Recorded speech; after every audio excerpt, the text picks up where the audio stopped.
Hi, for the episode today, we are going to speak English throughout the session. So it will be like a listening exercise, and if you're ready, you can also try to speak and practice your speaking skill as well. So today we are going to have our lesson based on Rupi Kaur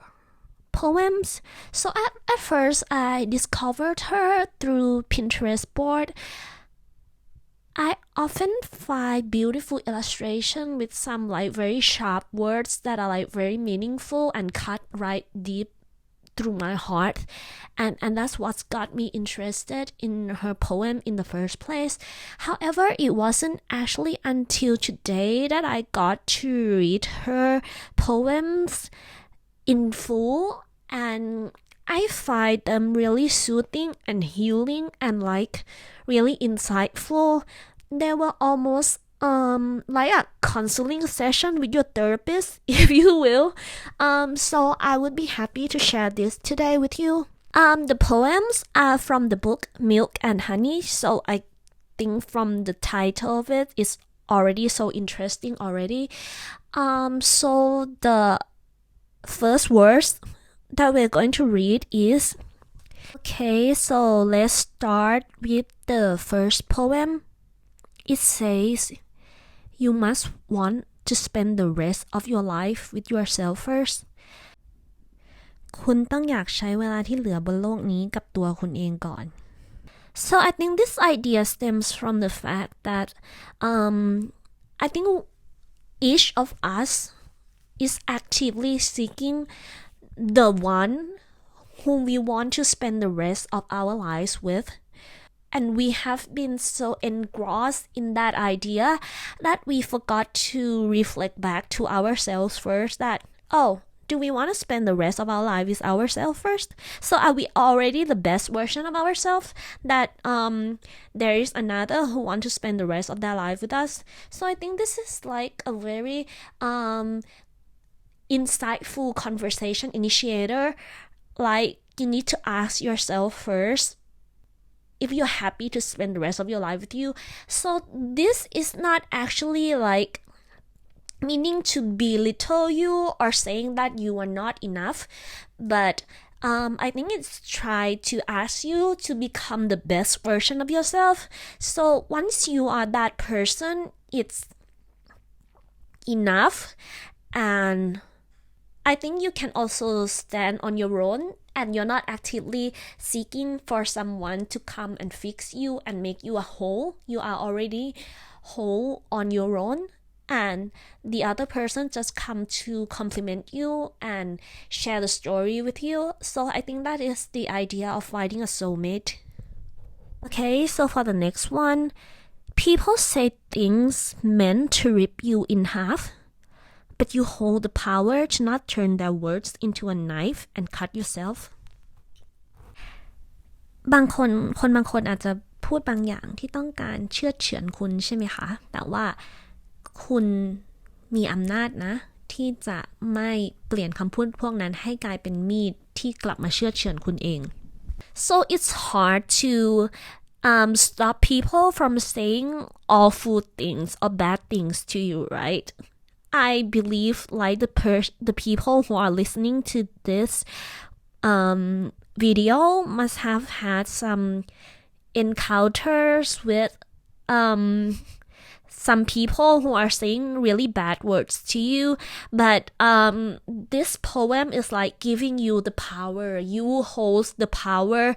to not let these words become knife and hurt you. So I actually believe that this is true because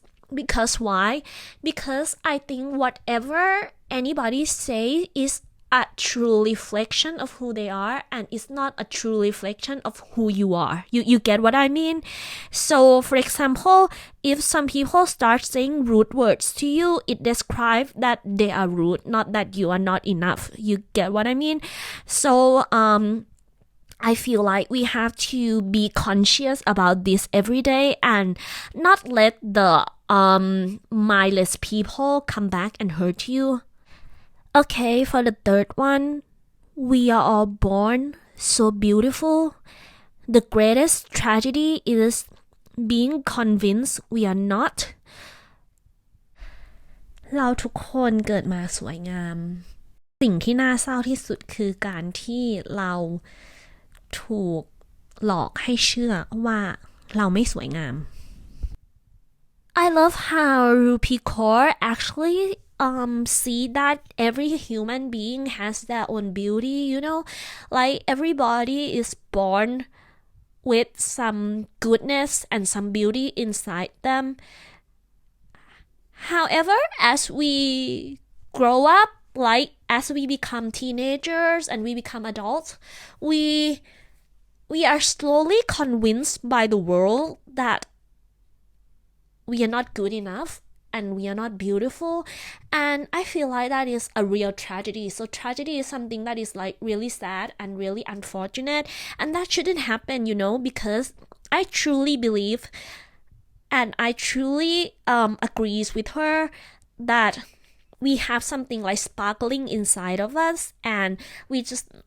have to stand our ground and not let others convince us otherwise. So this one is like about relationship, I presume. So it says the thing worth holding on to would not have let go. สิ่งที่ควรค่าต่อการเก็บไว้ในชีวิตเราคงจะไม่ปล่อยเราไปตั้งแต่ทีแรก So it can be translated into the things that we should hold on to wouldn't have let go in the first place, you know. So if something actually leave us or let us go, that almost mean that we shouldn't be holding on to it. Like if it let us go, then we should just let us go and accept the fact for what it is and move on with our lives. The life goes on, you know. If it's worth holding on to, it would have stayed in the first place. I think that is what Rupi Kaur is trying to convey. This one is interesting. I think it's interesting for teenage love or like puppy love. So for example, for your first love, it goes like this. He only whispers, I love you, as he slips his hands down the waistband of your pants.This is where you must understand the difference between want and need. You may want the boy, but you certainly don't need him. เขากระซิบว่าเขารักฉันแค่เมื่อตอนที่เขาเอามือเข้ามาที่ขอบเอวกางเกงของฉันถึงตรงนี้คุณอาจจะต้องเข้าใจความแตกต่างระหว่างความต้องการและความจำเป็นต้องมีคุณอาจจะต้องการผู้ชายคนนั้นแต่คุณไม่จำเป็นต้องมีเขาในชีวิต So the person who actually says they love you when they want to get something out of you is not the person you should be settling yourself with. Certainly you can want him, but you don't actually need him in your life. He's not going to make you a better person and share the meaningful journey with you. So you have to be careful to see if the boy or maybe the girl actually wants you for what you have or actually want you for what you are. Okay, you were not wrong for leaving. You were wrong for coming back and thinking you could have me when it was convenient and leave when it was not.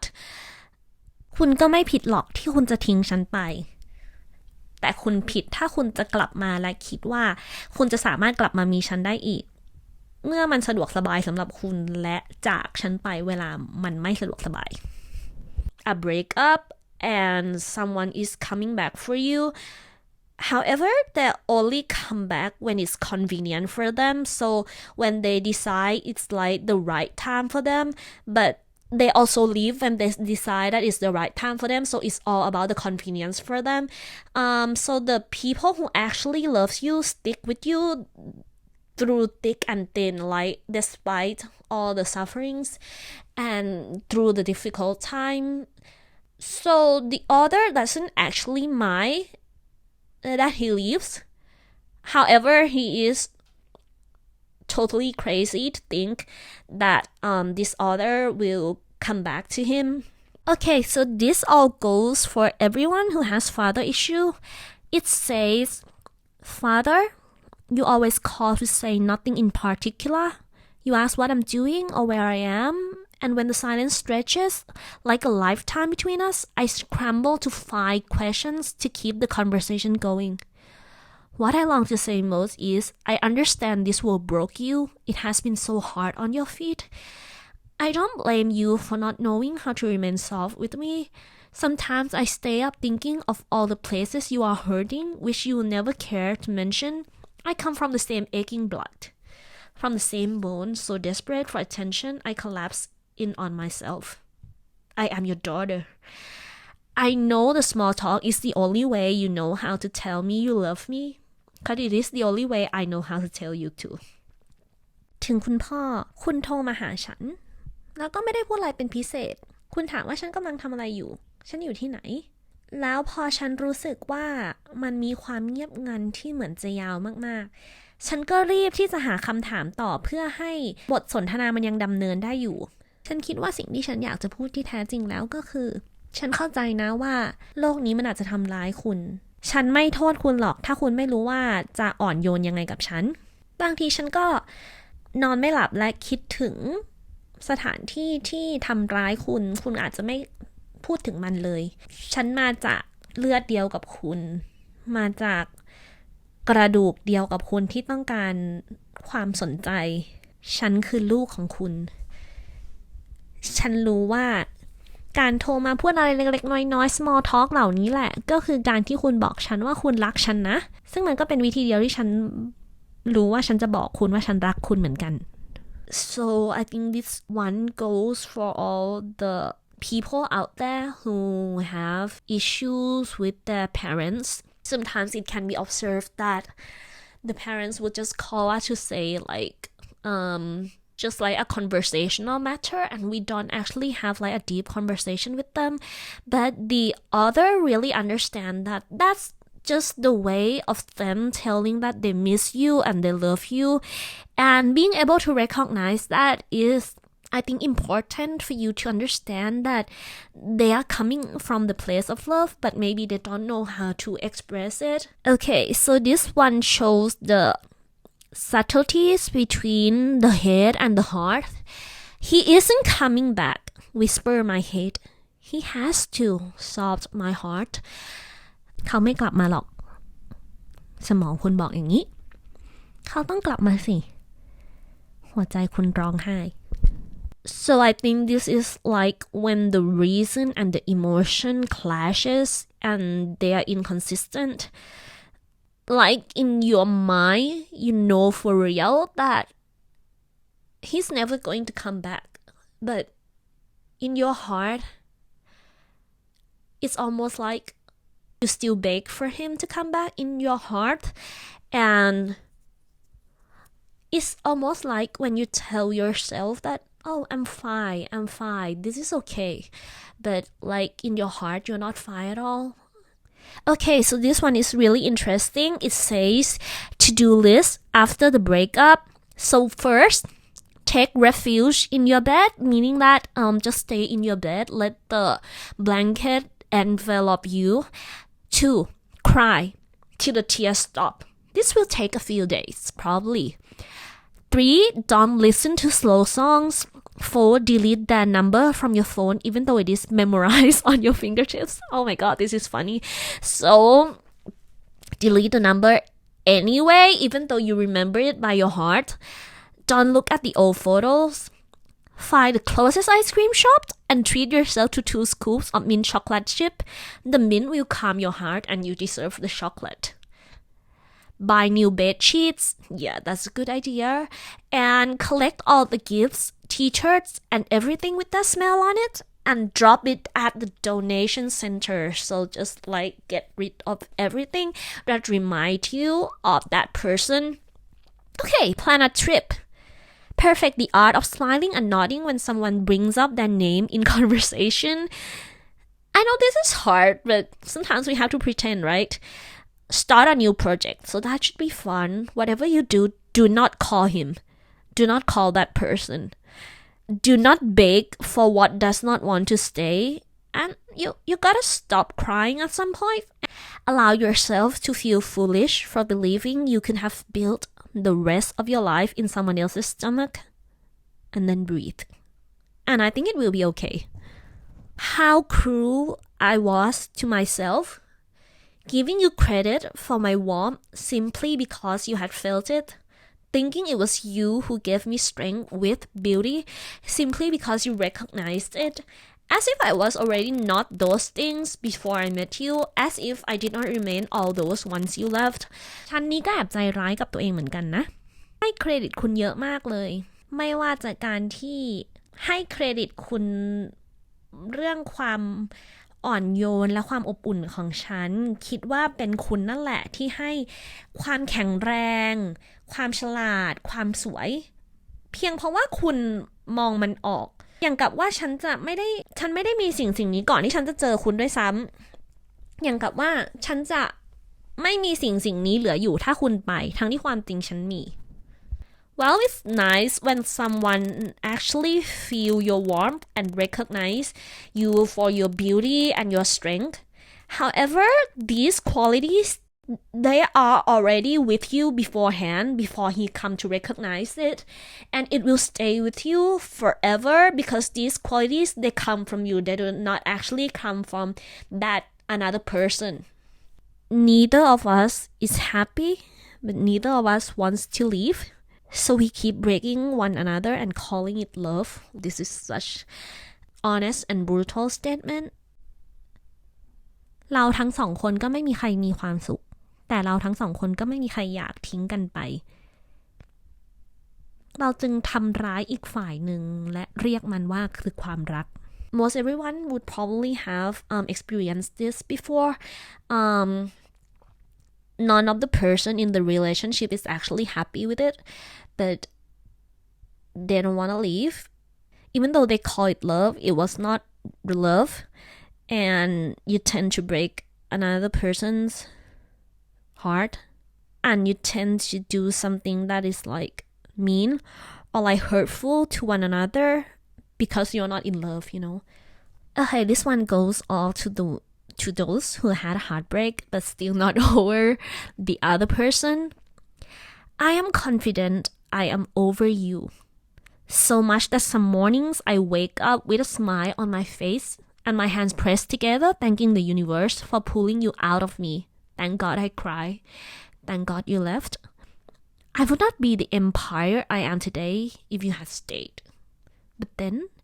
there are some nights I imagine what I might do if you showed up. How if you walked into the room this very second, every awful thing you've ever done would be tossed out in the closet window and all the love would rise up again. It would pour through my eyes as if it never really left in the first place. As if it's been practicing how to stay silent so long, only so it could be this loud on your arrival. Can someone explain that?How even when the love leaves, it doesn't leave? How even when I am so past you, I am so helplessly brought back to you? ฉันมั่นใจนะว่าฉันลืมคุณได้แล้วบางทีฉันก็ตื่นขึ้นมาในตอนเช้าแล้วก็ยิ้มกับตัวเองแล้วก็ขอบคุณจักรวาลที่ดึงคุณออกไปจากชีวิตฉันดีแล้วแหละที่คุณทิ้งฉันไปฉันคงจะไม่เป็นคนในทุกวันนี้ได้ถ้าคุณยังอยู่แต่ก็มีบางคืนที่ฉันจินตนาการไปว่าฉันจะทำอย่างไรถ้าคุณกลับมาถ้าคุณเข้ามาในห้องนี้ณตอนนี้เลยสิ่งที่เลวร้ายที่คุณเคยพูดจะถูกโยนออกไปนอกห้องและความรักของเราจะกลับมาอีกรอบมันจะไหลหลั่งเข้าสู่ตาฉันอย่างที่มันไม่เหมือนมันไม่เคยจากฉันไปเลยเงียบมาตลอดเวลาเพื่อที่จะมาดังตอนที่คุณกลับมาใครก็ได้อธิบายเรื่องนี้ให้ฉันฟังหน่อยทำไมเวลาที่ความรักมันเหมือนจากไปแล้วมันก็ไม่ได้จากไปทำไมฉันเหมือนจะลืมคุณได้แล้วแต่ฉันก็ยังกลับมาหาคุณตลอดเวลา Okay, let's end this session with on a happy note. You might not have been my first love, but you were the one that made all the other loves irrelevant. คุณอาจจะไม่ใช่รักแรกของฉันแต่คุณเป็นรักที่ทำให้ความรักอื่นๆก่อนหน้านี้จางลงไปเลยแหละ So these are some of the beautiful quotes from Milk and Honey by Rupi Kaur. you can actually get the book and read through it. I find it very comforting and consoling, and you may find some solace in it.